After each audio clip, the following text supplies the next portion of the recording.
अब हम लोग जानते हैं HTML टेबल के बारे में। तो HTML टेबल हमारा जानने से पहले हम लोग सबसे पहले देखते हैं टेबल होता क्या है, टेबल में क्या क्या चीज़ होते हैं। ठीक है, तो टेबल में दो चीज़ें काफ़ी ज़्यादा इंपॉर्टेंट हैं, एक रो और एक कॉलम। हम इन चीज़ों को समझ लें। तो ये एक टेबल है, ठीक है, यह एक टेबल है। और ये जो आपको दिख रहा है, ठीक है,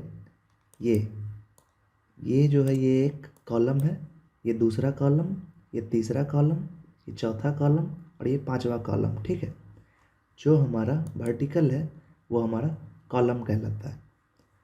ये हमारा फर्स्ट रो हुआ, ये हमारा सेकंड रो हुआ, ये हमारा थर्ड रो हुआ, ये हमारा फोर्थ रो हुआ, ये हमारा फिफ्थ रो हुआ। डैट मीन्स जो हॉरिजॉन्टल में है डेटा उसे हम लोग बोलते हैं रॉ। ठीक है, वर्टिकल वाले को हम लोग कॉलम बोलते हैं, हॉरिजॉन्टल वाले को रॉ बोलते हैं। ठीक है, तो HTML में टेबल बनाने के लिए हम लोग जिस टैग का यूज़ करते हैं उसका नाम है टेबल। ठीक है, जैसे मैं आपको यहाँ पे दिखा रहा हूँ। ठीक है, बॉडी के अंदर ही हम लोग सारा कोड कर रहे हैं। यहाँ पे टेबल बनाने के लिए HTML के अंदर जो टैग है और एलिमेंट जो है उसका नाम है टेबल, ओपन एंड क्लोज। ठीक है, टेबल मैंने जब इतना लिखा, इससे हमारा एक टेबल क्रिएट हो गया। डैट मीन्स कि ये जो वाइट वाला आपको दिख रहा पोर्शन, ये मेरा टेबल टैग लिखने से वो क्रिएट हो चुका है। यदि मैं इसे रिफ्रेश करूं तो आपको कुछ दिख नहीं रहा होगा यहाँ पे अभी, क्योंकि इसके अंदर अभी मैंने डाटा डाला नहीं है। बट वो टेबल टैग लिखने से ये हमारा आ गया। अब यदि मुझे रो क्रिएट करना है तो उसके लिए मैं क्या लिखूंगा, TR। ठीक है, TR मीन्स टेबल रो। तो यदि मैं एक TR लिखता हूँ टेबल के अंदर, डैट मीन्स फर्स्ट रो।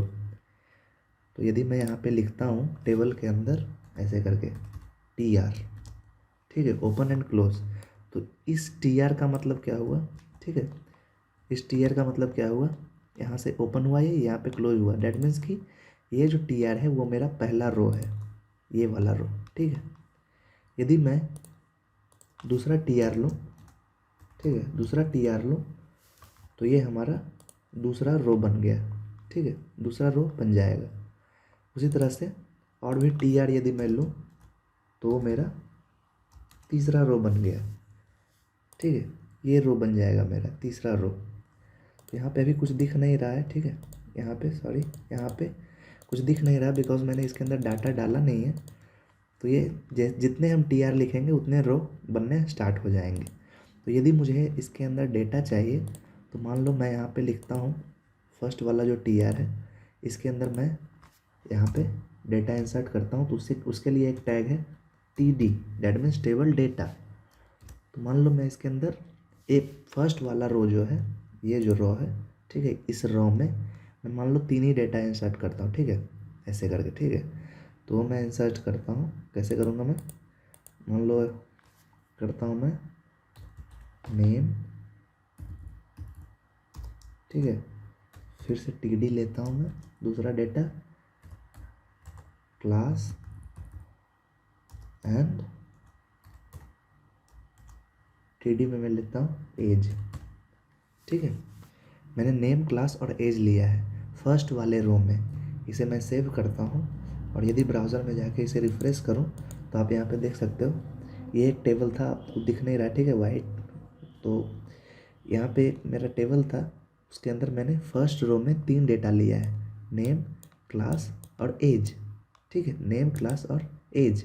अब मैं दूसरे वाले रो में चलता हूँ और उसमें पहला डेटा डालता हूँ। ठीक है, नेम के अंदर, यानी कि जो फर्स्ट आएगा वो मेरा नेम होगा। तो मैं दूसरे वाले रो में चलता हूँ और यहाँ पे मैं डालता हूँ यहाँ पे TD और यहाँ पे मैं डालता हूँ अभी। ठीक है, अभी दूसरा डेटा क्रिएट करता हूँ। दूसरे वाले में क्या है, क्लास। तो क्लास में मैं डाल देता हूँ यहाँ पे, ठीक है, ENGG, ठीक है, इंजीनियरिंग। एंड थर्ड डेटा मैं इसमें इंसर्ट करता हूँ एज 22। ठीक है, सेव करता हूँ और फिर से इसे मैं रिफ्रेश करता हूँ। अब देखो दूसरा डेटा इंसर्ट हो गया यहाँ पे दूसरे रो में, क्योंकि हमने ये दूसरे रो के अंदर, ये मेरा पहला रो था, ये मेरा पहला रो था, उसके अंदर नेम, क्लास, एज। दूसरे रो में मैंने अभी इंजीनियरिंग और 22 एज डाला है। तीसरे रो में एक और डेटा को हम लेते हैं। ठीक है, यहाँ पे मैं लेता हूँ TD, यहाँ पे मैं लेता हूँ अंकित, फिर से TD, यहाँ पे मैं लेता हूँ BSC, ठीक है। और तीसरा डेटा मैं एज लेता हूँ 21। तो ये मेरा दूसरा रो था, ये मेरा तीसरा रो है, ठीक है। तो तीसरा रो मैंने दे दिया यहाँ पे और रिफ्रेश करता हूँ इसे। देखो अब तीसरा रो में भी मेरा 3 डेटा आ चुका है, ठीक है। मेरा 3 डेटा यहाँ पे आ चुका है, थर्ड रो में भी। तो अब मैं क्या करूँगा, यहाँ पे ये जो फर्स्ट वाला है इसे मुझे बोल्ड करना है, ठीक है, बोल्ड करना है। तो सिंपली मैं क्या करता हूँ, उससे पहले मैं यहाँ पे एक बॉर्डर दे देता हूँ, ठीक है, ताकि आपको डेटा का पता चले। बॉर्डर देने के लिए मैं टेबल के अंदर एक एट्रीब्यूट यूज़ करूँगा। तो एट्रीब्यूट हमारा सिंपल वही नोमेनक्लेचर है इसका, हम लोग स्टार्टिंग टैग में डालते हैं और इसे लिखने के लिए हम लोग name equals to double quote के अंदर वैल्यू डालते हैं। तो उस एट्रीब्यूट का नाम है बॉर्डर, ठीक है। Border equals to double quote के अंदर जितने भी पिक्सल के हमें बॉर्डर चाहिए, हमें सिर्फ वो नंबर डिफाइन करना होता है। तो मान लो मैं 1 पिक्सल का चाहता हूँ तो 1 मैंने सिर्फ लिख दिया। और जब मैं इसे सेव करके रिफ्रेश करता हूँ, देखो ये मेरा बन गया। मैं अपने ब्राउज़र को जूम करता हूँ ताकि आपको अच्छे से दिखे। ये देखो ये मेरा फर्स्ट वाला रो है, ठीक है। फर्स्ट वाला रो, उसमें मैंने ये सारे डेटा को डाला है, सेकंड वाले में ये और थर्ड वाले में ये। तो मैं चाहता हूँ कि ये बोल्ड हो, तो मैं TD की जगह यहाँ पे TH यूज कर सकता हूँ, ठीक है, यानी कि टेबल हेडिंग, ठीक है। तो मैं यहाँ पे TH यूज कर रहा हूँ, TH, ठीक है जी, TH and TH and TH, ठीक है। सेव करता हूँ मैं इसे और फिर से मैं जाके यहाँ पे रिफ्रेश कर रहा हूँ। अब देखो ये फर्स्ट वाला जो है वो बोल्ड हो गया, ठीक है। तो ये TH का मतलब होता है टेबल हेडिंग। डैट मीन्स कि मुझे फर्स्ट रो में थोड़ा डार्कनेस चाहिए, जैसे कि यहाँ पे है, ठीक है, ताकि पता चले कि किस किस चीज़ का डेटा इसमें इंसर्ट हो रहा है। जैसे स्टूडेंट नेम यहाँ पे इंसर्ट हो रहा है, फिजिक्स में मार्क्स कितने आए, ठीक है। सेम उसी तरह से मैंने यहाँ पे नेम क्लास एज को बोल्ड कर दिया ताकि उसके नीचे जो भी डेटा है पता चले किस फील्ड से वो बिलोंग कर रहा है। TH से वो टेबल हेडिंग के अंदर आ जाता है वो, ठीक है। तो ये हमारा TH होता है। अब मैं चाहता हूँ कि कि कि ये दोनों रो कंबाइन हो जाए, ठीक है। ये दोनों रो ये दोनों कॉलम कंबाइन हो जाए। डैट मीन्स कि ये और ये। तो उसके लिए हम लोग, अगर जो मुझे कॉलम को कंबाइन करना हो तो हम लोग कॉल स्पैन यूज करते हैं, ठीक है, कॉल स्पैन हम लोग यूज करते हैं। और यदि मुझे रो को कंबाइन करना हो तो रो स्पैन यूज करते हैं। एट्रीब्यूट के नाम है row span and col span, ठीक है। तो मान लो मुझे इन दोनों को कंबाइन करना है एक में, ठीक है, इन दोनों को एक में कंबाइन करना है। तो मैं कहाँ पे जाऊँगा, जहाँ से मुझे कंबाइन करना है उसी डेटा के पास हम लोग जाते हैं, ठीक है। मैं फिर से बोल रहा हूँ, जहाँ से मुझे कंबाइन करना है हम उसी डेटा के पास जाते हैं। तो मान लो मुझे यहाँ से यहाँ तक एक ही रो चाहिए, ठीक है, मतलब एक ही फील्ड चाहिए। यहाँ पे 2 है, इंजीनियरिंग और 22, मुझे ये एक ही में चाहिए। डैट मीन्स कि हम कॉलम को कंबाइन कर रहे हैं, इस कॉलम को इससे। तो मैं इंजीनियरिंग के पास जाऊँगा, क्योंकि मतलब इंजीनियरिंग वाले डाटा के पास जाऊँगा क्योंकि मुझे यहीं से कंबाइन करना है। तो ENGG वाला कहाँ है मेरे पास डाटा, यहाँ पे आप देखो, यहाँ पे है। तो मैं इसके अंदर एट्रीब्यूट लूँगा, कौन सा लूँगा, कॉलम वाला। तो मैं एट्रीब्यूट कौन सा लूँगा, कॉल,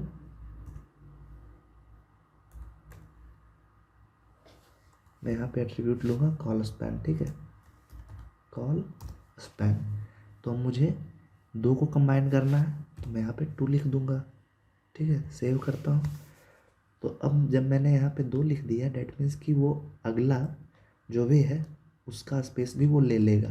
डैट मीन्स कि TD जो है इसका स्पेस भी ले लेगा। तो मुझे इसकी ज़रूरत ही नहीं है, बिकॉज मैंने 2 तो उसी को दे दिया है, ठीक है, 2 उसको दे दिया मैंने।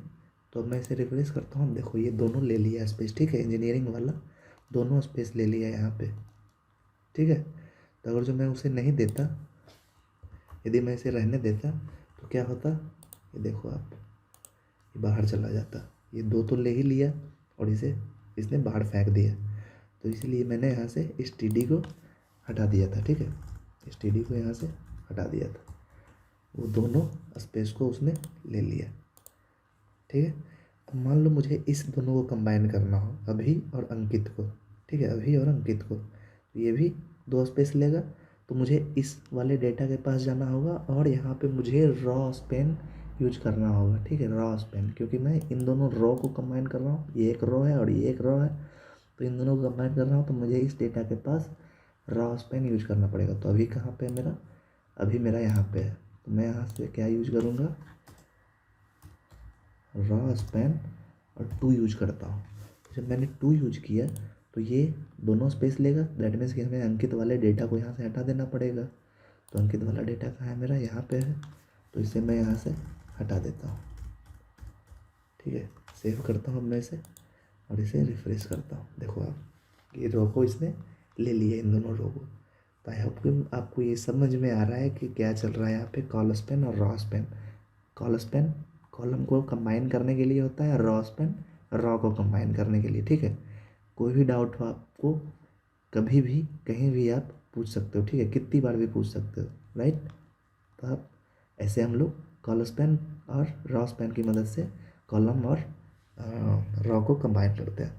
ठीक है, तो इतना है टेबल के अंदर। और इसकी स्टाइलिंग की बात रहे तो हम लोग CSS में इसे और भी डिफरेंट टाइप से इसे स्टाइल करते हैं। ठीक है, उन सारे स्टाइलिंग्स को भी जानेंगे हम लोग। ठीक है, जब हम लोग CSS के अंदर आएंगे। ठीक है, और एक बात, यहाँ पे जो भी मैं यहाँ पे डेटा ले रहा हूँ उसमें मैं टेक्स्ट ले रहा हूँ। ठीक है, नेम, क्लास, एज, ये सारे टेक्स्ट हैं। तो ऐसा ज़रूरी नहीं कि मैं डेटा में टेक्स्ट को ही लूँगा। ठीक है, मैं कोई इमेज भी ले सकता हूँ, कोई लिंक भी ले सकता हूँ, कोई वीडियो भी ले सकता हूँ, मैं जो मर्जी वो ले सकता हूँ। ठीक है, डेटा में ऐसा ज़रूरी नहीं कि हम टेक्स्ट ही लेंगे। तो जैसे कि मैं यहाँ पे करके दिखाता हूँ। जैसे मैंने इस डेटा में ENGC इंजीनियरिंग एक टेक्स्ट लिया, मैं इस डेटा, ये जो TD जो हमने डेटा इंसर्ट किया है, ठीक है, ये जो हमने डेटा इंसर्ट किया है यहाँ पे, यहाँ पे, ठीक है, यहाँ पे हमने जो ENGC इंसर्ट किया है ये वाला, यहाँ पे मैं कोई इमेज भी ले सकता हूँ। ठीक है, अभी की जगह मैं कोई लिंक भी ले सकता हूँ। जैसे कि मैं ENGC की जगह मुझे इमेज लेना है, तो इमेज हम लोग कैसे ऐड कर सकते हैं, IMG टैग यूज करते हैं। ठीक है, और इसके अंदर एट्रीब्यूट यूज करते हैं सोर्स। सोर्स में हम लोग क्या डालेंगे, अपने इमेज का लिंक, तो वो कहाँ पे है, इमेज फोल्डर में है, और इसके अंदर क्या है, cat.jpg। मैंने इसे सेव किया, तो अब देखो ENGC की जगह पे क्या आ जाएगा, मेरा इमेज आ जाएगा। ये तो बड़ा है। ठीक है, मैं इसे छोटा कर देता हूँ। तो उसके लिए कौन सी एट्रीब्यूट यूज़ करते हैं हम लोग, विथ। ठीक है, विथ हम लोग यूज़ कर लेते हैं यहाँ पे 200 पिक्सल। ठीक है, एंड हाइट भी मैं यहाँ पे यूज करता हूँ 200 पिक्सल। ठीक है, सेव करता हूँ, फिर से रिफ्रेश करता हूँ। यहाँ पे देख सकते हो जहाँ पे ENGC था वहाँ पे मेरा ये इमेज आ चुका है। ठीक है, मेरा इमेज आ चुका है। अब मैं चाहता हूँ कि अभी की जगह पे कोई लिंक आ जाए। ठीक है, या मैं यहाँ पे लिंक डालता हूँ। ठीक है, जहाँ पे BSC है। ठीक है, कोई लिंक भी यूज कर सकते हैं। तो जैसे कि यहाँ पे TD के अंदर हमने डेटा में इमेज यूज किया, वैसे ही हम लोग BSC की जगह TD तो TD रहेगा ही, क्योंकि डेटा है, डेटा इंसर्ट करने के लिए TD यूज करते हैं, बट BSC की जगह पे हम लोग कोई लिंक लेते हैं। तो लिंक लेने के लिए हम लोग एंकर टैग यूज करते हैं। ठीक है, और इसके अंदर मैं लिंक दे रहा हूँ कि, ठीक है, बोपेरो। ठीक है, बोपेरो दे रहा हूँ, और यहाँ पे हाइपर रेफरेंस दे रहा हूँ इसे, तभी तो ये लिंक बनेगा। तो इसमें मैं अपने वेबसाइट का एड्रेस दे रहा हूँ, https://bopero.com। ठीक है, सेव कर रहा हूँ मैं यहाँ पे, और फिर से रिफ्रेश कर रहा हूँ। देखो आप, यहाँ पे एक लिंक आ गया अब मेरा। तो हम किसी भी डेटा में कुछ भी यूज़ कर सकते हैं, कोई भी HTML का एलिमेंट। ठीक है, इसे ही तो हम लोग नेस्टिंग एलिमेंट बोलते हैं। ठीक है, तो इतना हमारा टेबल है। और एक और चीज़ है यहाँ पे कि अब हम लोग क्लासीफाई कर सकते हैं। ठीक है, जो हमारा टेबल हेडिंग है और जो हमारा टेबल बॉडी है, ठीक है, ये हमारा, ये जहाँ से हम लोग डेटा इंसर्ट कर रहे हैं वो तो यहाँ है, और जो हमने हेडिंग दिया वो यहाँ है, तो वो हमें अच्छे से क्लियर दिखे। ठीक है, ये हमारा हेडिंग है और ये हमारा सारा डेटा है, बिकॉज ये बोल्ड है। ठीक है, टेबल हेडिंग। तो हम इसे क्लासीफाई कर सकते हैं किस तरह से, एक टैग यूज कर सकते हैं हम लोग, उसका नाम है टी हेड, ठीक है, टी हेड यूज कर सकते हैं। और जितनी भी मेरी हेडिंग है उसको मैं टी हेड के अंदर डाल दूंगा, ठीक है। मान लो मैं यहाँ से मेरी हेडिंग है, यहाँ से मेरी हेडिंग है, ठीक है। अरे यार, ये ठीक है, ये हेडिंग को मैं उठा के टी हेड के अंदर डाल दूंगा। अब यहाँ से मेरा बॉडी है, ठीक है, ये सेकेंड रो था और ये थर्ड रो था, ये दोनों मेरा बॉडी है। डेट मीन्स कि इसी में डेटा है मेरा सारा, तो इसे मैं एक टैग के अंदर यूज करता हूँ, उसका नाम है टी बॉडी, ठीक है, टी बॉडी। ताकि बस हमारा क्लासिफिकेशन के लिए हमें पता चले कि कहाँ से कहाँ तक हेडिंग है और कहाँ तक बॉडी है, ठीक है। तो इसे मैं यहाँ से कट करता हूँ और टी बॉडी के अंदर इसे पेस्ट करता हूँ, ठीक है। सेव किया मैंने यहाँ पे। अब आप देख सकते हो कोई फ़र्क नहीं पड़ेगा, ठीक है। बट ये हमारे अंडरस्टैंडिंग के लिए है कि हाँ, यहाँ से टी हेड शुरू हुआ तो इसके अंदर जो भी आएगा वो हेडिंग होगा। टी बॉडी यहाँ से शुरू हुआ तो इसके अंदर जो भी आएगा वो हमारा डेटा होगा मेनली, ठीक है। जैसे हमने पहले किया था वैसे भी कर सकते, बट वहाँ सारा कुछ टी आर था तो हमें लग रहा था कि कहाँ से हेडिंग है वो सब, ठीक है। तो यहाँ हमने एक टैग यूज किया टी हेड और टी बॉडी। टी बॉडी के अंदर हमारा सारा डेटा है और टी हेड के अंदर हमारा सिर्फ हेडिंग है। एक और इसमें हम लोग टैग यूज करते हैं टी बॉडी के बाद टी फुट, ठीक है, टी फुट हम लोग यूज करते हैं और इसके अंदर हम लोग यही चीज़ को देते हैं, ठीक है। जो हम लोग हेडिंग में यूज करते हैं उसी चीज़ को हम लोग टेबल टी फुट में डाल सकते हैं, ठीक है। टेबल फुटर, टेबल फुट भी बोलते हैं इसे, ठीक है। ये हम लोग क्यों डालते हैं इसे जानिए। जैसे हमने इसे यहाँ पे डाल दिया तो ये हमारा फुटर में आ गया है। ये हम इसलिए डालते हैं, ये हमारा फुटर डेट मीन्स के नीचे आ जाता है सबसे। यदि हमारा डेटा काफ़ी बड़ा हो, ठीक है, काफ़ी बड़ा हो, मतलब कि मान लो कि मेरे पास 10,000 डेटा है, ठीक है। अब मैं उसे स्क्रॉल कर रहा हूँ और ये भी यहाँ पे 3 नहीं, यहाँ पे मान लो 10-15 हों, तो मैं स्क्रॉल करते जाऊँगा तो मुझे कोई फील्ड चाहिए कि वो क्लास के अंदर आ रहा है या एज के अंदर आ रहा, तो मैं तो नीचे कंफ्यूज हो जाऊँगा, मुझे बार बार ऊपर आना पड़ेगा। इसीलिए टी फुट क्या करता है, वो उस चीज़ को देखने के लिए मदद करता है, ठीक है, कि मुझे बार बार ऊपर नहीं आना पड़े। वो हमेशा नीचे वाले डेटा को क्लासीफाई करने में हेल्प करता है, ठीक है। तो उतना यूज़फुल नहीं है टेबल, आजकल तो यूज़ भी नहीं होता वेबसाइट में, बट पहले काफ़ी यूज़ होता था और काफ़ी इंपॉर्टेंट भी है, ठीक है। आप अभी भी किसी चीज़ में एप्लीकेशन में इसका यूज़ कर सकते हैं, ठीक है। तो ये हमारा था टेबल, दैट्स इट।